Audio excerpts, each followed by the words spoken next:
everybody, it's Lynnea and I'll be using the Crystal Snowflakes stencil from Penguin Palace today to create a fun, clean and simple card for you.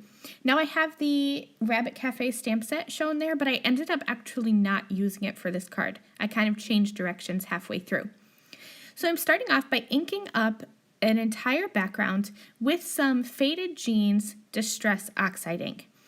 And now I'm going to layer some additional ink on top of this to kind of get a two-toned background. I'm using the Wilted Violet Distress Oxide ink, and this is going to give me a nice purple on top of that deep blue color.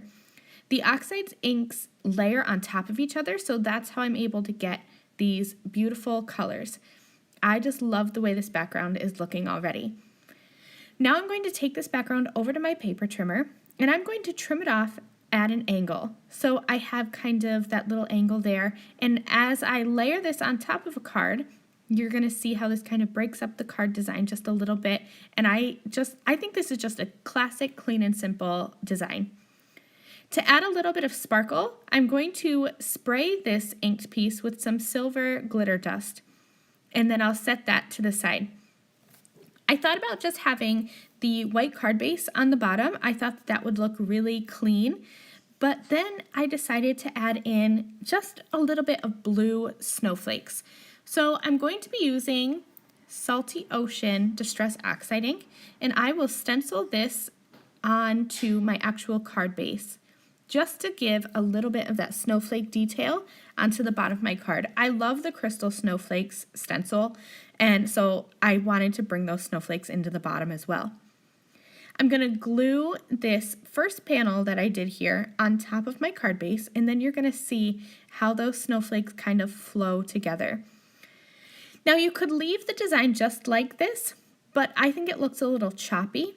So when I layer on a panel on top of a card base, if something's like peeking out from the bottom like the card base is there, I like to add just a little strip of cardstock.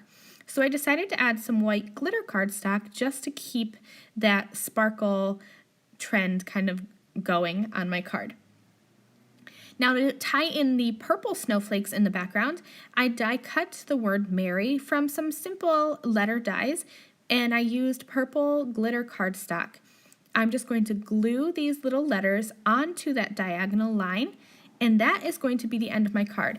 I just love this Crystal Snowflake stencil in the background.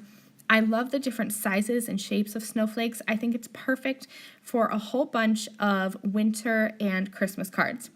So I hope you guys enjoyed this fun, sparkly project, and I will see you next time. Bye!